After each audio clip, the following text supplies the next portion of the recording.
Welcome back, everyone, to the glory that is Kaiserreich. And we're trying to snake the Mongols. However, we're figuring out very, very quickly why that is unfortunately very difficult, as we are having some supply issues, unfortunately. How dare the Mongols... How dare the Mongols, like, make it difficult for us to come in with supply problems. It's almost as if there's fucking nothing in these steppes. Ugh. How annoying. We should build tanks at some point. Although, you know... Wait, what's going on? Is that resistance to occupation? What do you mean Shanghai and Ningbo resistance to occupation? What the fuck? I guess we're still coring these places. Oops. That's kind of funny. That is kind of funny.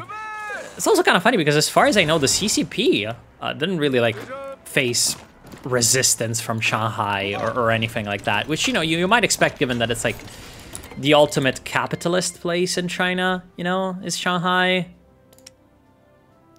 So you might think, you know, yes, Shanghai would have given the CCP a lot of trouble, but no, not really. I mean, and I suppose this might be an argument, thing to talk about a little bit more.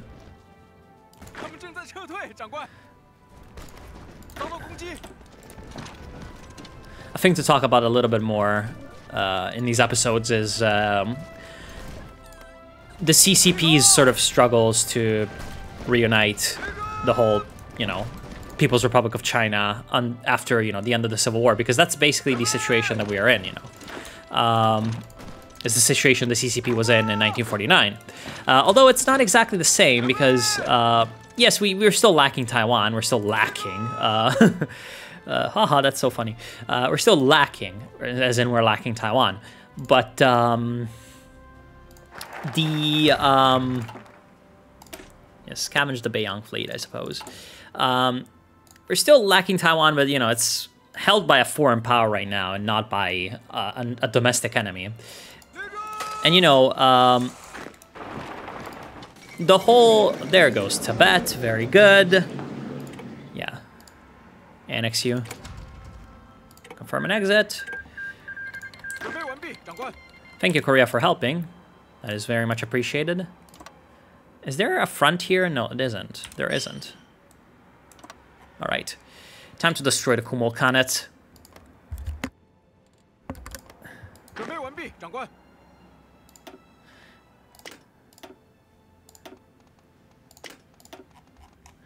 Time to destroy the Kumul Khanate. Very good.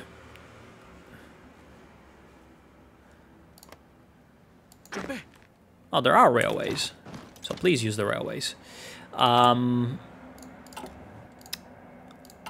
Let us begin demanding the Kumul Khanates.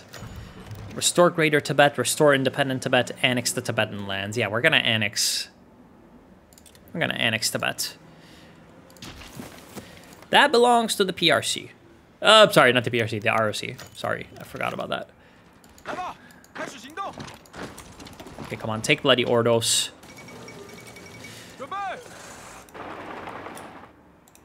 Wait, the fall of Batavia? What? Are the Japanese invading? Yeah, the Japanese are invading.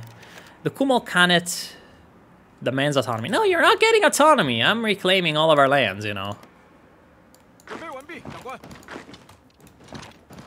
China has returned. The Chinese people have stood up, you know. You people belong to China.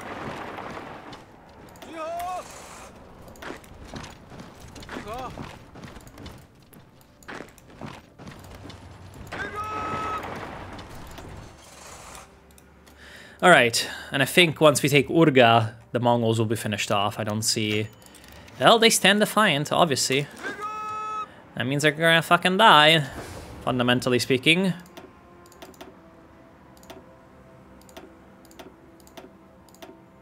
Fundamentally speaking, that means you guys are toast.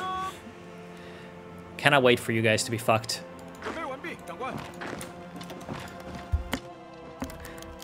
The situation in Tibet. Oh boy. Okay. I think you should pause and read this because I don't have time for this to become even longer than it is. There's the Tibetan Improvement Party. We trust our experts. Allow some of the promised local elections, or the military governor. Okay. Oh, I love how all of these are actually like, all of these also give the balance of power things, even though we don't have the balance of power thing anymore. I think we should allow some of the promised local elections, because it's gonna give syndicalism, which is obviously good, because eventually. Wait, are we gonna actually like change party to syndicalism, change ruling party to syndicalism? No, but they're part of the coalition, so that is effectively part of our ruling thing. And it's also gonna gain compliance, you know.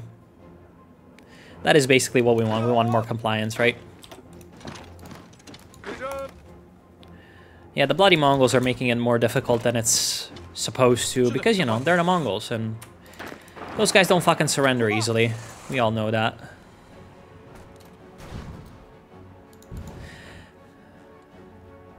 So yeah, the situation with the CCP in 45, or sorry, not 45, in 49, was that the KMT,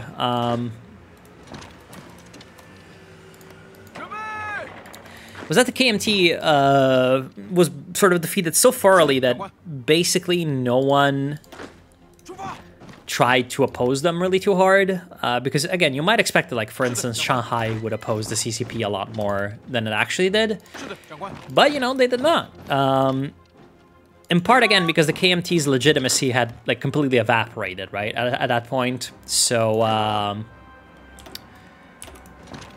So yeah, the KMT's legitimacy had completely evaporated, and so obviously they weren't really able to. There was really no effective opposition to the CCP at that point.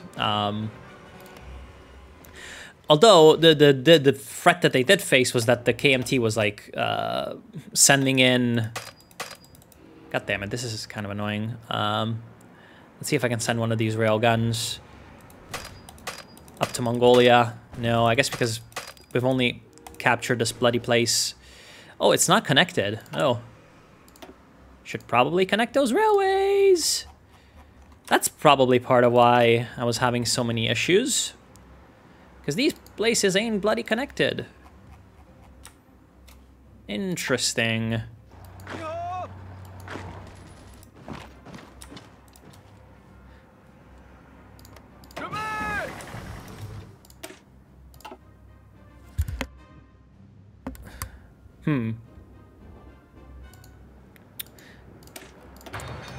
Yes.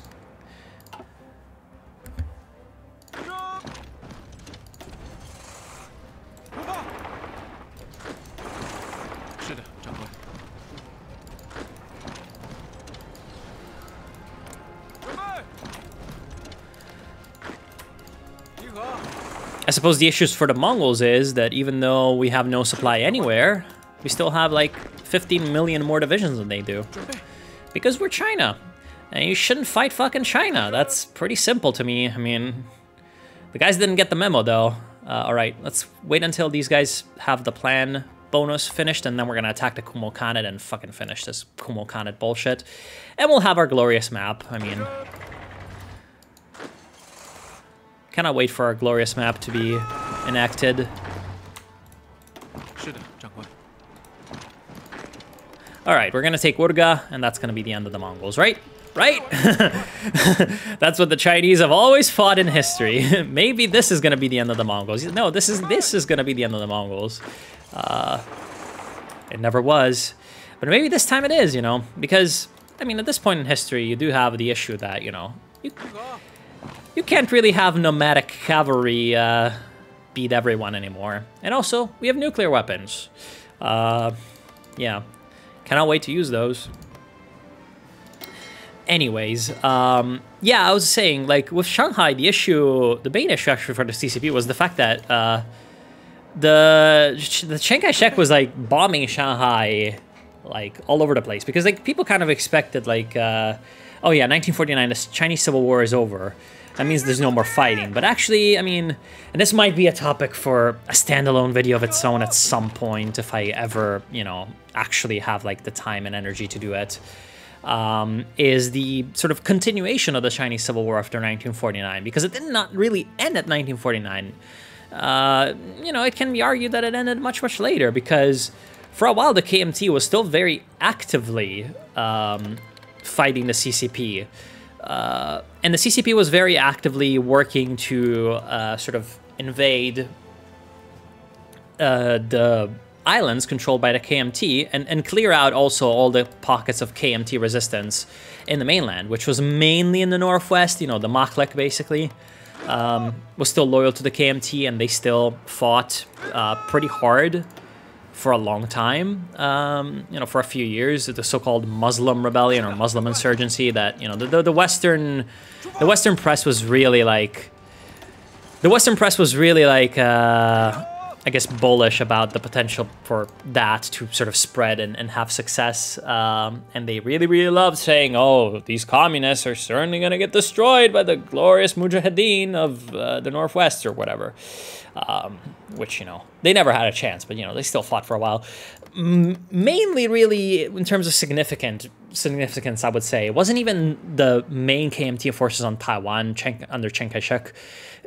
Actually, mainly significant was the former Yunnanese and Southwestern armies, you know, the Guangxi armies, etc. The French Republic capitulated? Oh, it's so over for the Entente. It's so over for the Entente. Anyways, it was actually the KMT armies in the so-called Golden Triangle, which is a region that's basically between Laos, Vietnam, southwestern China, Burma, and Thailand. It's basically this area that hosted, again, this fugitive KMT army that was coming from southwestern China. Because basically when the CCP, at some point the front line was like along the Yangtze River. And then the CCP sort of pushed on downwards and crushed the KMT in two. One in the southwest, where they tried to resist in Sichuan again, and one in the southeast, where they tried to resist in Fujian. They got evicted from Fujian into Taiwan. They got evicted from the far south into Hainan, and they got evicted from the southwest into the sort of Southeast Asian countries. And those rogue KMT armies, you know, fought supported by the US and especially the CIA for a long, long while. A coastal garrison plan. That just seems so useful. Yeah, doing all these Navy focuses instead of the actual political focuses, I'm sorry, but, you know, they just seem so bloody useful, you know, just want them. Yeah, let's do modern small airframe as well. We're gonna have modern aircraft. What are we lacking? Trucks. Trucks and anti-tank guns. Well, goddamn. We still have, like, the 37mm anti-tank guns, you know?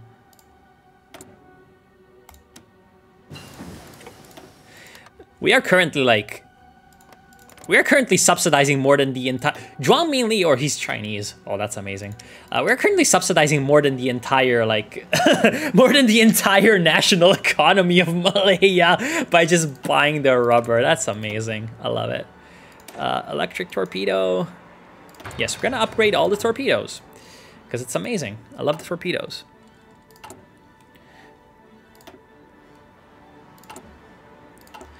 Alright. Okay, we've taken Urga. Are you guys not going to capitulate? No, you're not going to capitulate. Really? That's rather annoying.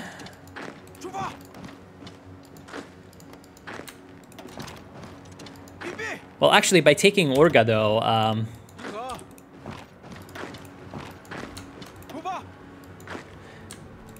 by taking Urga, I seem to have severed all the supply lines of these guys, so they're all out of supply as well. So now we are both out of supply, and I mean, that would mean that we win, right? Because we just have more troops. Does that make sense? Anyways, I'm kind of tempted to just nuke you fuckers. It's so annoying. It's so annoying that you people are still a thing. Anyways,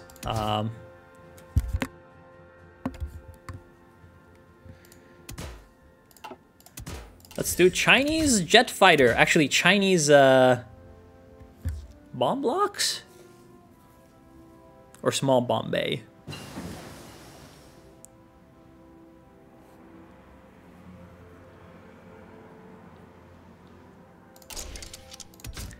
I think Bombay seems to be better.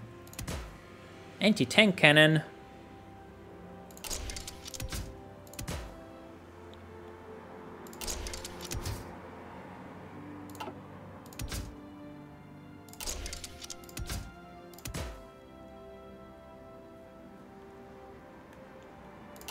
All right, we have our glorious ground attack aircraft. Seems like a flying fucking tank, but all right. Bomb sights 2. Radio navigation, no, not really. That's electronics. Special modules, dive brakes, and armor plates, drop tanks, extra fuel tanks.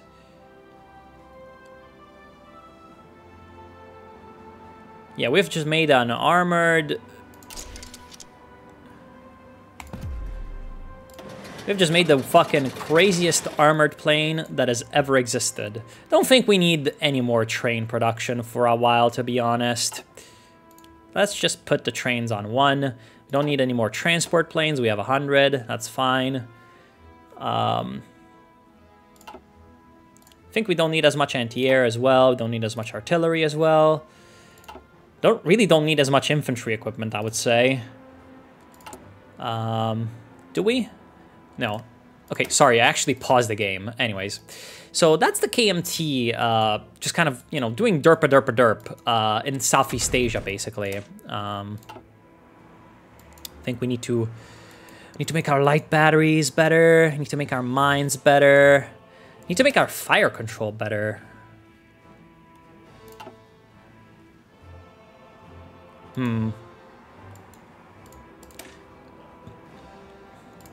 Let's do firefighting drills. Yeah, the KMT was just going derp, basically, in Southeast Asia, supported by the CIA, which, you know, at this point in history, the CIA really starts to become something funny, because, you know, in World War II, there isn't really a lot of CIA funniness, unfortunately, because I love CIA funniness. It's always... Okay, thank you, Korea. Korea is successful.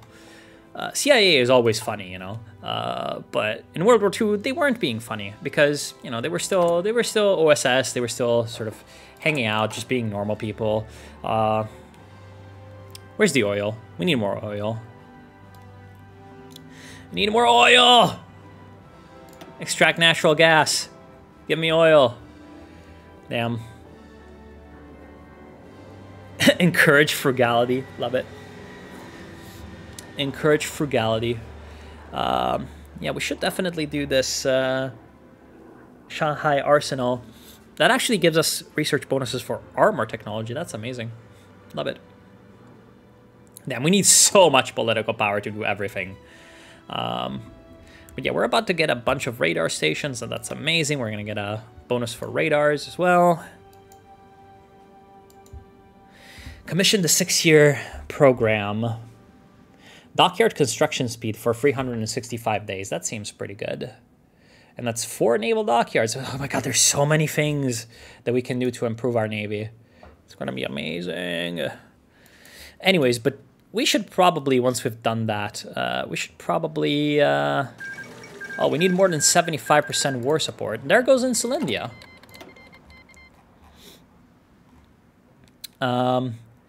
We should probably focus on increasing our war support. Why is it lower? Combat casualties, minus 50%. Really? Really? We're getting from this war? Or are we not perhaps... Yeah, we need to extort heroism as soon as we have the political power to do so. I think it might just be from, you know, the anti-Japanese war where we, you know, we took 1 million casualties. That's probably why.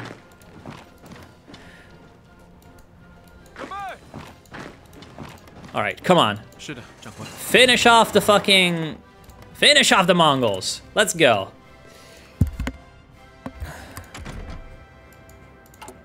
It's time for that to happen. Disband the Liberation Forces. No, there ain't no way we're doing that. Should we do any of this? No, not yet. We just need to, like... We just need to make the glorious Chinese Navy, basically.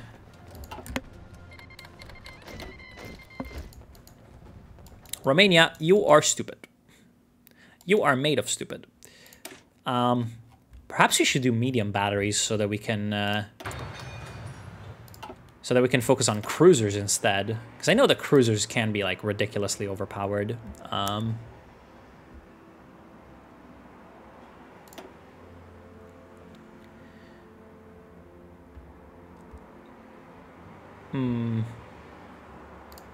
Let's do some light ships anyway.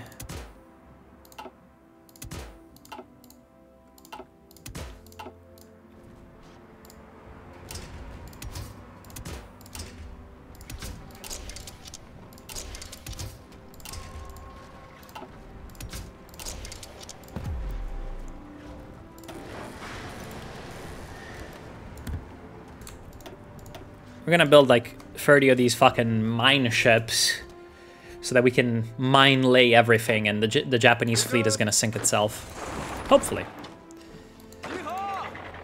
Because I am so smart. I am just the smartest human being that has ever existed. Damn, these fucking strategic bombers take forever to fucking produce. That's so funny though. I guess we need more aluminum! Alright.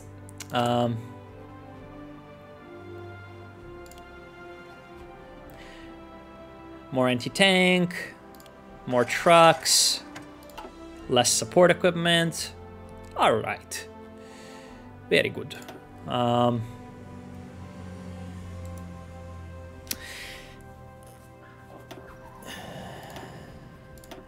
Okay. So what else can we talk about 1949? Yeah, I suppose the sort of internal political turmoil within China as well is like, oh, there we go. There we go. We have finally broken into the rear of the fucking Mongols. Oh, shit. Should probably attack the Kumals. I don't think I need to micro this, right?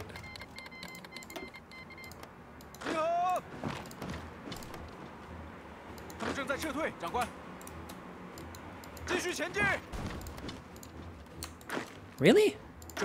Why did you put 12 divisions here? Don't really understand that.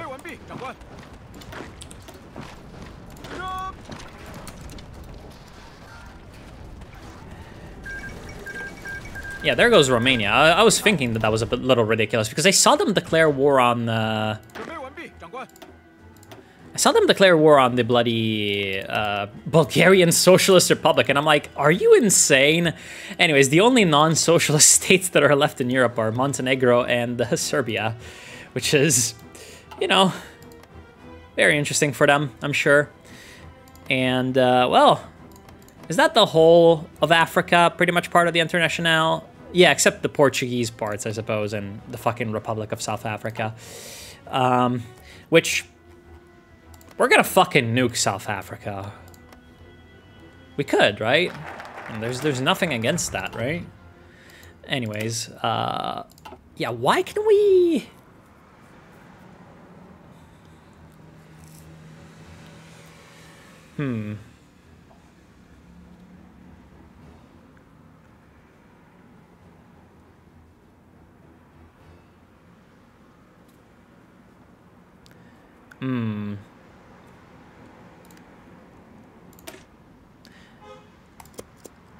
Why does this not automatically happen? Oh, maybe because of Macau. Well, I'm fucking stupid. That makes a lot of sense. I'd completely forgotten about Macau. Oops. Well, all right. I mean, I guess we still need to return Macau to the Chinese mainland before the Chinese control before doing anything like that. All right. Yeah, finish off the bloody Mongols. Come on. Finish them off. cannot wait for them to be done. As well, the Kumals should be mostly gone by now.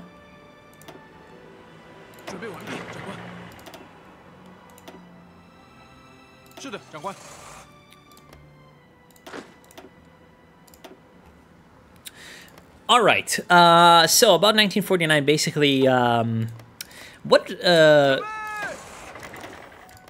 a couple of months ago, a couple of episodes ago, the whole like post Wang Jingwei sort of restoration, or not restoration, the post sort of Wang Jingwei like you know, coup thing that we had going on reminded me of. Okay. Fucking finally. There you go. There we go, perfectly. No. No, you're not really... You don't really understand what's going on there, buddy. Okay, and you guys come back to Korea, where you're supposed to be.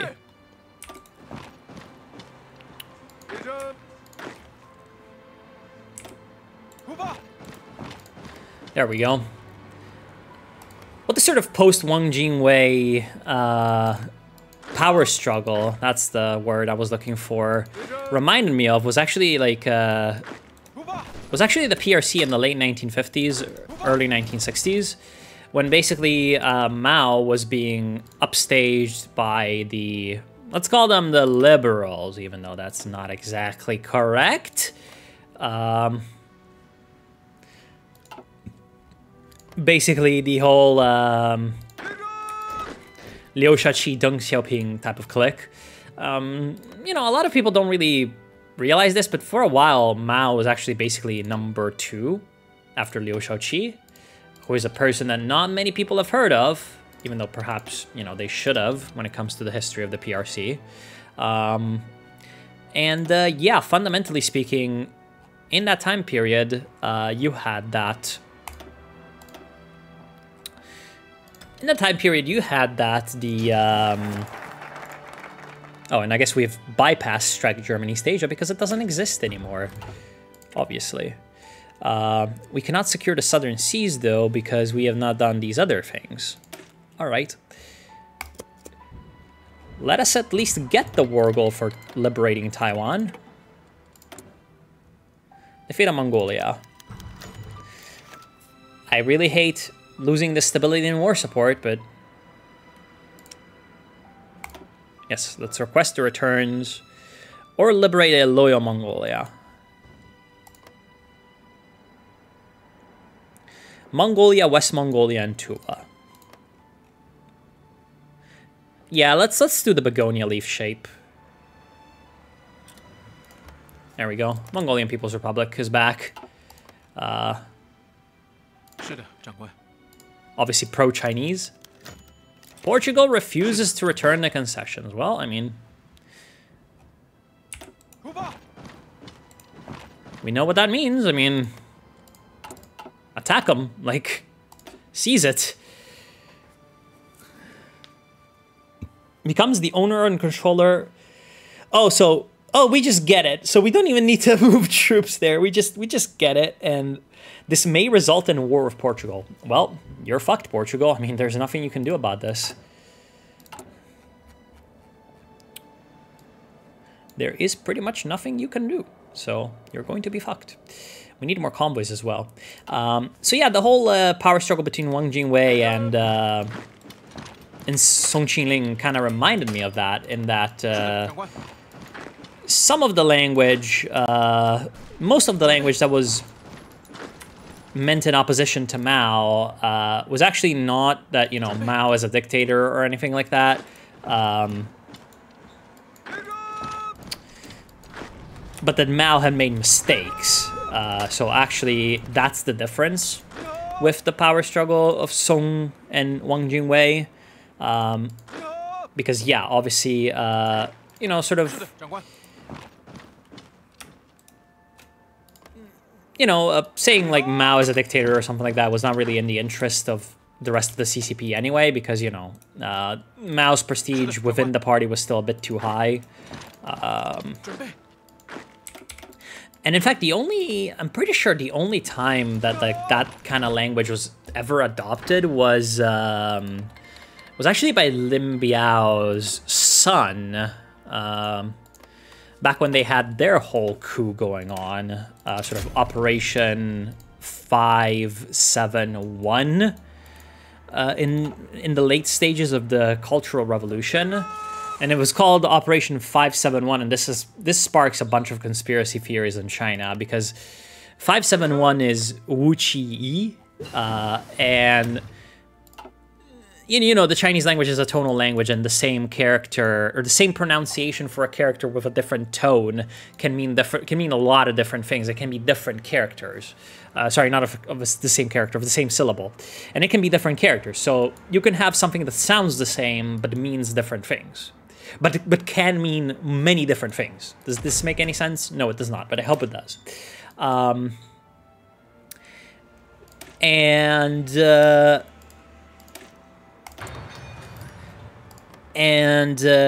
Wu Qi, if you're talking about numbers, means 571. But if you use different characters for it, that don't mean numbers but mean other things, it can mean, one of the many meanings can be armed uprising. Wu Qi means by force of arms, and Yi is uprising.